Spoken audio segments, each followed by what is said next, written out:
Kembali lagi di Sapa Indonesia Pagi, saya masih bersama Prof. Zubairi Jurban, juga ada Prof. Kusnandi Rusmil dan juga Dr. Iqbal Mokhtar. Saya kembali ke Prof. Kusnandi Rusmil, tadi kita bicara soal efikasi tadi, berarti saya mau mengkonfirmasi saja karena Prof. Zubairi juga tadi menanyakan apakah benar sampai Maret. Nah, target efikasi ini sendiri seperti apa, Prof. Kusnandi? Iya, jadi kita mengikuti dari yang 1.620 kan 50% dapat placebo, yang 50% dapat vaksin. Oke.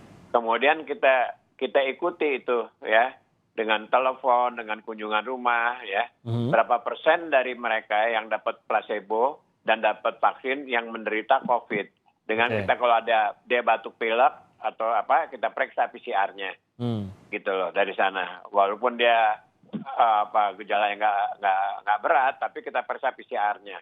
Artinya kalau mamanya dia positif, tandanya kena dia kena dari sakit COVID ini. Tadi yang udah dibicarakan oleh Dr. Iqbal tadi itu.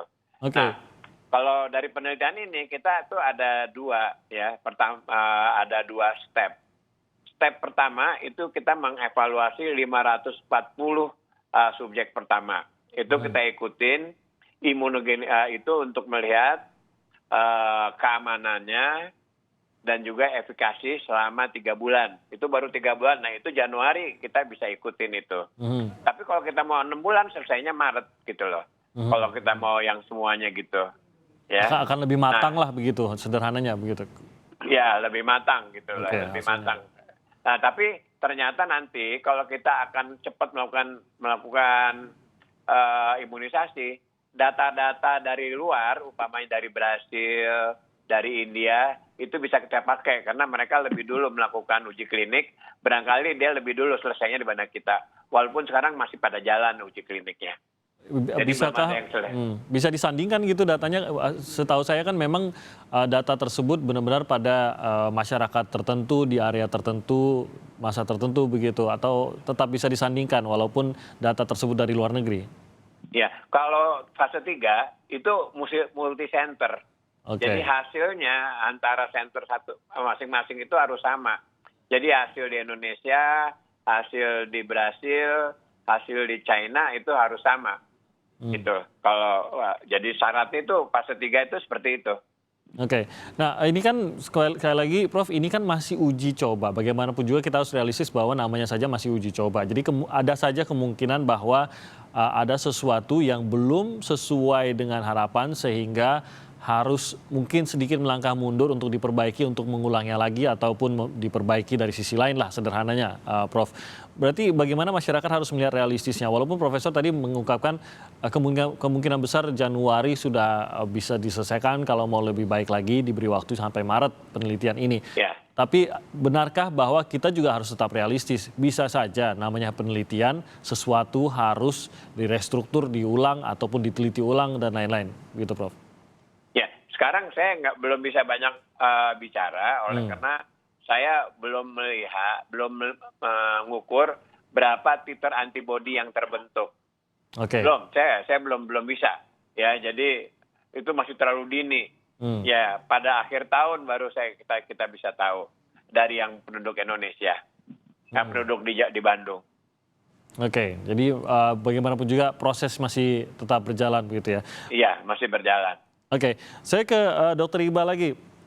Dok, Anda seorang pakar kesehatan masyarakat dan sejauh ini yang kita dengar selalu seakan-akan menjadi harapan kita hanyalah pada vaksin. Lebih bahaya lagi, setelah mendapatkan vaksin seakan-akan sudah tidak ada lagi yang kita perlu jaga lagi. Selain mendapatkan vaksin lalu sudah amanlah hidup kita, seperti itu. Tampaknya ini juga menjadi sesuatu yang salah. Kita tahu bahwa target untuk memberikan vaksin itu harus sekitar 70% dari penduduk Indonesia, 200 juta orang harus divaksin sebelum kita bisa menyatakan vaksin tersebut efektif secara nasional. Kalau kita vaksin 1 juta orang per hari saja butuh 200 hari untuk memberikan vaksin kepada 200 juta orang. Dan saya rasa hari pertama hingga hari ke-30 agak sulit kita mengusahakan 1 juta vaksin per hari. Nah, realistisnya di tengah masyarakat, di kehidupan masyarakat, Dr. Iqbal, seperti apa sebenarnya kalaupun vaksin ini sudah selesai penelitiannya? Katakanlah misalnya vaksin ini kita selesai penelitiannya, ada yang kemudian kita gunakan atau distribusikan, efek yang pertama muncul itu sifatnya itu masih individual atau partial protection kepada orang yang diberikan vaksin. Jadi kita tidak bisa mengharap bahwa populasi kita itu semua terproteksi, tidak. Kenapa?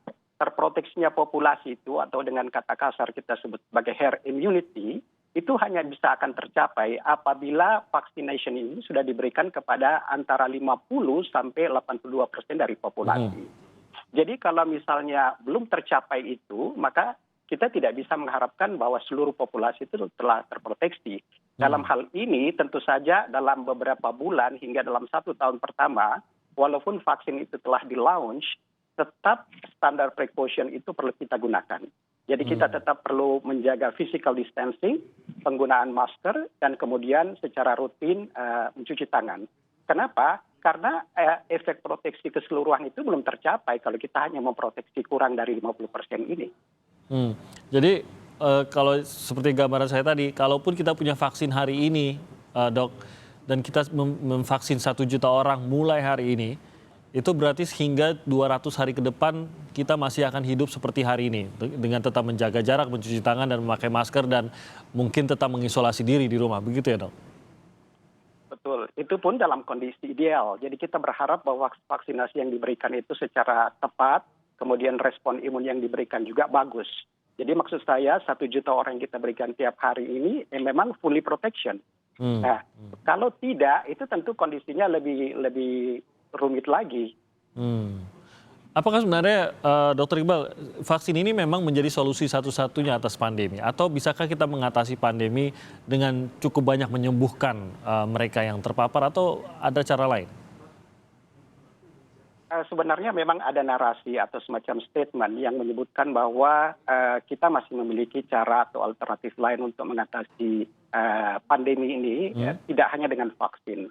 Ini didasarkan pada pendapat bahwa pada outbreak SARS dan MERS dulu itu mereka tidak menggunakan vaksin dan MERS dan SARS itu hilang dengan sendirinya. Ini alasannya. Tetapi ada satu hal yang harus kita ingat bahwa kondisi yang ada saat ini itu berbeda dengan outbreak SARS dan MERS. Jadi kondisi yang ada yang kita hadapi ini benar-benar pandemik, distribution infection yang benar-benar itu mengglobal. Jadi tidak seperti MERS. MERS itu kan misalnya terbatas hanya Middle East saja. Ini mengglobal. Dan karena itu WHO ini sudah mengeluarkan statement bahwa hingga saat ini satu-satunya yang paling kita harapkan sebagai definitive treatment itu adalah vaksin. Jadi menurut saya memang definitive treatment yang kita harapkan itu, definitive management yang kita harapkan itu adalah vaksin. Standar precaution yang ada itu sifatnya tempor. Jadi sambil kita menunggu vaksin, kita tetap mempraktikkan standar precaution yang ada. Oke, saya ke Prof. Zubairi. Sepertinya memang terjawab juga oleh Dr. Iqbal tadi bahwa memang untuk kondisi seperti ini bedanya dengan MERS dan SARS, vaksinlah menjadi salah satu jalan. Mungkin dari ID juga melihatnya seperti itu ya, Prof. Memang mau tidak mau kalau kita mau melihat kehidupan kita mendekati seperti apa yang kita kenal sebelum COVID-19, maka vaksinlah entah tahun ini, tahun depan atau kapanpun, tapi tidak akan pernah sama sebelum kita melihat vaksinnya, begitu ya, Prof? Iya, pengalaman yang penting itu pada influenza. Influenza itu vaksinnya sudah divaksinasi terus-menerus setahun, dan sekali ada yang 2 kali, dan itu sudah bertahun-tahun. Dan apa yang terjadi di Amerika sekarang, itu yang meninggal karena influenza, walaupun sudah vaksinasi, itu masih antara 24 sampai 62 ribu dalam 5 bulan terakhir. Yang dirawat di rumah sakit karena influenza dalam 5 bulan terakhir itu antara 410 ribu sampai 740 ribu. Enggak, artinya kita tidak bisa hanya berpegang pada vaksin saja, setelah nanti pun insya Allah vaksinnya yang sudah efektif dan aman ditemukan. Jadi tetap cara-cara yang lain untuk mencegah penularan dan untuk pengobatan itu harus terus dikerjakan, terus dikembangkan. Jadi memang vaksin, ini mencoba meluruskan cara pikir kita. Vaksin memang menjadi jalan utama menyelesaikan pandemi, tapi tidak lantas juga dengan adanya vaksin maka kita lengah tetap semua protokol kesehatan yang kita jalani pada saat ini harus tetap berjalan. Nah, saya kembali ke Prof. Kusnandi, mungkin boleh diluruskan juga. Sekali lagi kita mencoba meluruskan paham di tengah masyarakat. Mungkin ada yang berpikir, kalau saya sudah divaksin, maka saya kebal corona. Prof. Kusnandi. Kalau kita divaksin kebal corona gitu ya, jadi itu sebetulnya tergantung respon daripada tubuh kita sendiri. Apakah kita bagus reaksi imunologinya atau tidak. Memang nggak semua, kurang lebih kalau waktu fase 1, fase 2, itu yang mempunyai kadar antibodi itu kira-kira sekitar 92% daripada yang dilakukan imunisasi. Ya, nah di Indonesia kan kita belum selesai gitu ya. Ada berapa persen yang mempunyai kadar antibodinya cukup gitu. Itu belum selesai penelitiannya. Tapi kita harapkan kita udah pengalaman untuk vaksin-vaksin yang dimatikan.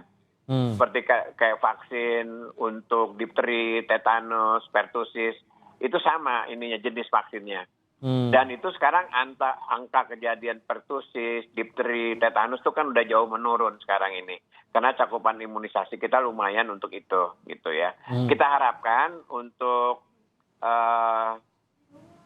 yang sekarang ini yang COVID-19 itu juga begitu ya. Walaupun sekarang ini kumannya ini sekarang ganas sekali, udah jutaan di seluruh dunia yang kena ya. Di Indonesia juga udah berapa ratus ribu gitu loh ya yang kena.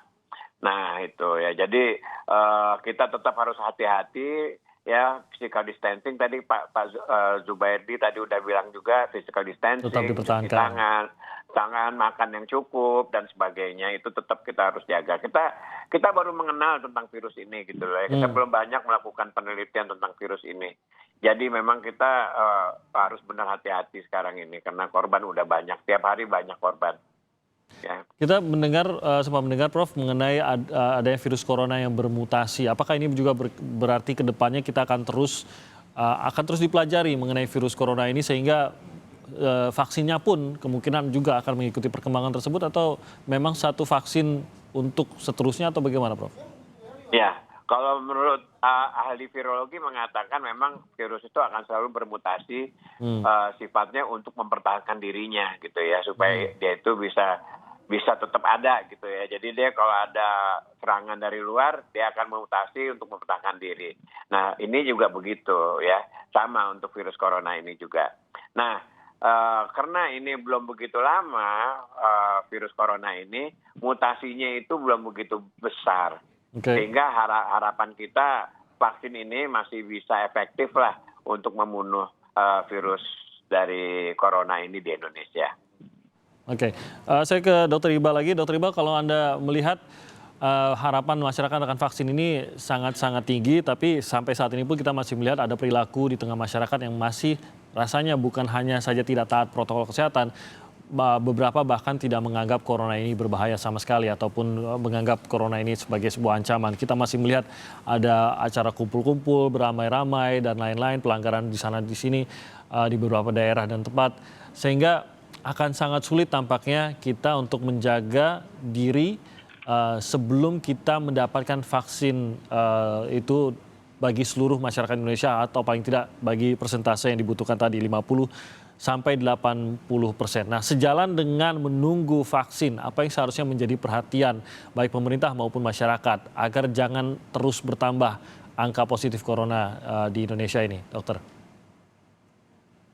Saya kira ini merupakan salah satu kendala juga di dalam penanggulangan pandemi di Indonesia saat ini, yaitu berkembangnya apa yang kita sebut sebagai infodemik.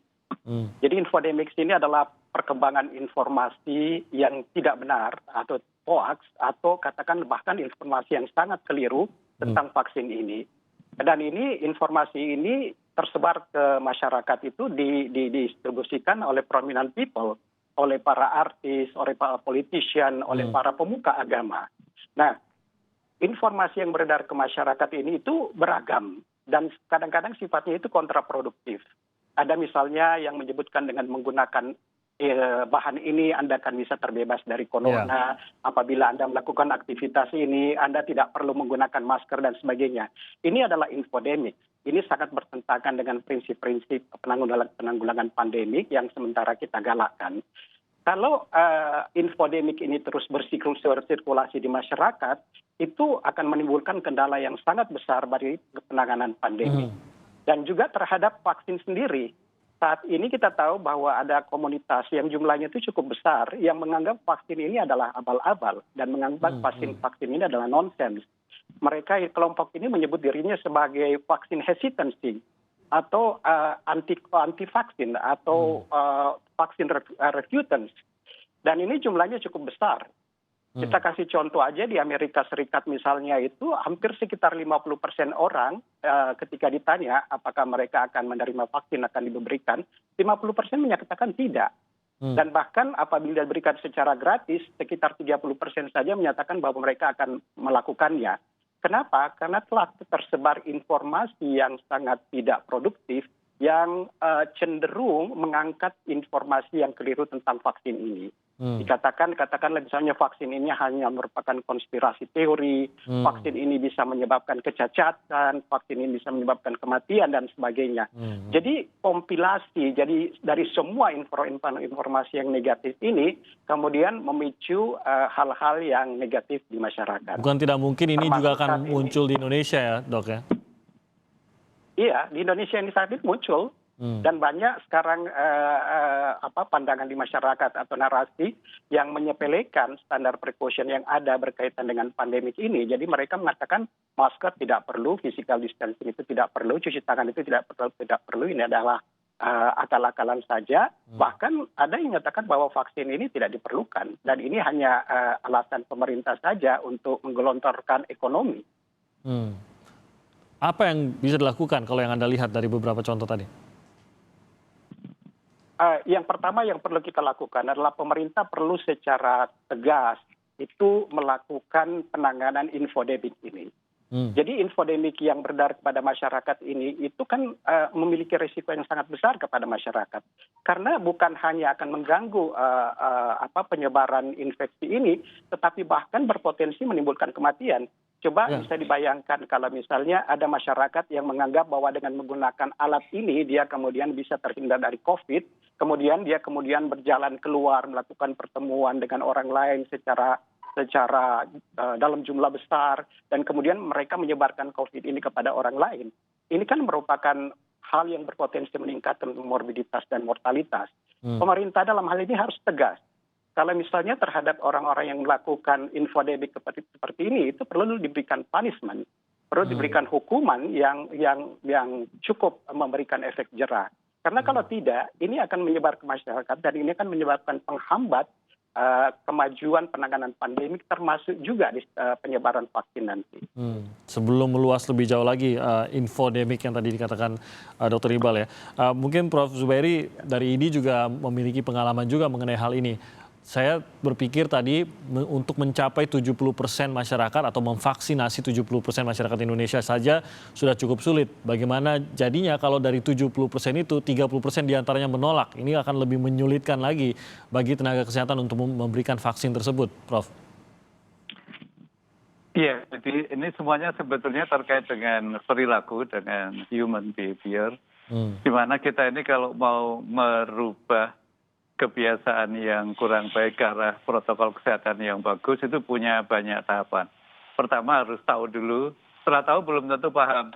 Kemudian paham, kemudian baru melakukan protokol kesehatan yang baik, kemudian tetap melanjutkan kebiasaan yang baik tersebut. Nah, sebaliknya di kepala kita ini kalau ada kemasukan informasi yang keliru, ini saya alami banget pada waktu era awal HIV/AIDS dulu, itu informasi yang salahnya amat sukar untuk memperbaiki menjadi informasi yang benar.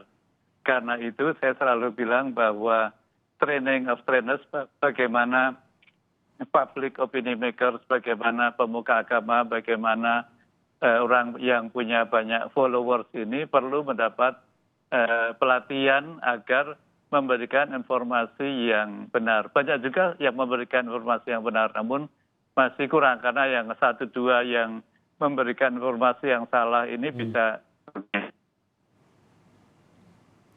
Ya, Prof.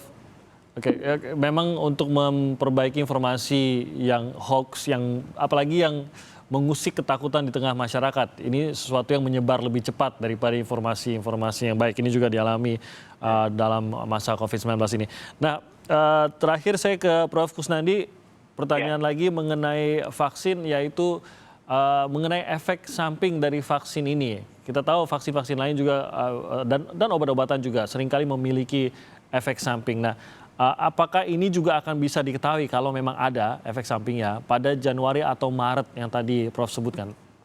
Ya, dari hasil uji klinik yang udah kita lakukan terhadap 1.100 yang udah kita lihat ini, efek samping yang terjadi seperti kita melakukan imunisasi biasa, yaitu panas, demam, ya, terus kemudian nyeri tempat suntikan. Kalau ada alergi juga alergi paling gatel. Tapi yang sampai disuntik terus pingsan dan sebagainya kita belum ketemu, moga-moga nggak ada. Ya, nah itu ya. Karena biasanya kan kalau vaksin penelitiannya bisa makan bertahun-tahun untuk benar-benar memastikan adakah efek samping jangka panjangnya seperti itu. Nah itu makanya saya itu menelitinya paling kurang kan itu 6 bulan lebih gitu. Ya, jadi kita baru selesai itu nanti kan akhirnya itu bulan Maret yang betulnya gitu ya. Oke. Nah ada satu lagi sih yang penting. Ya. Sekarang ini orang mencari vaksin banyak, tapi vaksinnya itu udah dipesan sama negara-negara maju semua. Amerika udah mesen berapa? Belum lagi negara-negara Eropa. Dan produksi vaksin itu sangat terbatas. Ya, itu kita udah baru dapat 40 juta dosis itu dari Sinovac. Dan yang lain-lainnya itu digunakan untuk kebutuhan dalam negeri orang China sendiri. Ya. Dan vaksin sebetulnya udah dipesan habis sama seluruh negara. Iya, rebutan kaya. pasti. Ya. Udah rebutan sekarang ini walaupun vaksinnya itu belum dibikin gitu loh. Iya. Nah, jadi kita juga harus buru-buru tuh pesan vaksin tuh. Jadi kalau kita mau melakukan di siapa-siapa saja gitu tadi kan kayak Presiden mengatakan ya kita harus pesan dari sekarang karena produksi dari Bio Farma itu juga terbatas. Baru diperbaiki akhir tahun ini mungkin bisa sampai 200 juta dosis ya, gitu. Ini tampaknya memang harus ada pembahasan khusus juga mengenai itu, Prof. Kusnandi, karena bayangkan ada berapa miliar orang yang membutuhkan vaksin ini. Iya, betul. Karena pandemi corona, sementara produksinya bahkan barangnya saja belum ada yang memiliki vaksin COVID ini. Sementara sudah belum ada pun sudah rebutan. Bayangkan kalau sudah ada. Bagaimana geopolitik perebutan vaksin ini. Tapi mungkin itu pembahasan khusus. Saya mau berterima kasih kepada Prof. Kusnandi sudah bergabung bersama kami. Terima kasih Prof. Zubairi Jurban sudah bergabung juga bersama kami. Dan juga Dr. Iqbal, terima kasih sudah bergabung dari Doha. Prof. Kusnandi. Terima kasih Bapak-Bapak. Semoga terima kasih Dr. Iqbal, terima kasih. Terima kasih Prof. Dokter, terima kasih. Ya, semoga tadi menjelaskan lebih jelas juga bagi kita mengenai vaksin ini dan sebenarnya apa yang bisa kita harapkan terkait dengan vaksin COVID-19 yang ternyata memang menjadi salah satu bagian sangat penting untuk penyelesaian pandemi. Tapi catatan besarnya sebenarnya tadi adalah bagaimana kehidupan menjaga protokol kesehatan yang Anda lakukan saat ini atau jangan-jangan belum Anda lakukan yang harus Anda lakukan saat ini masih akan Anda lakukan paling tidak selama 1 tahun atau lebih ke depan karena ini akan menjaga Anda dan juga keluarga.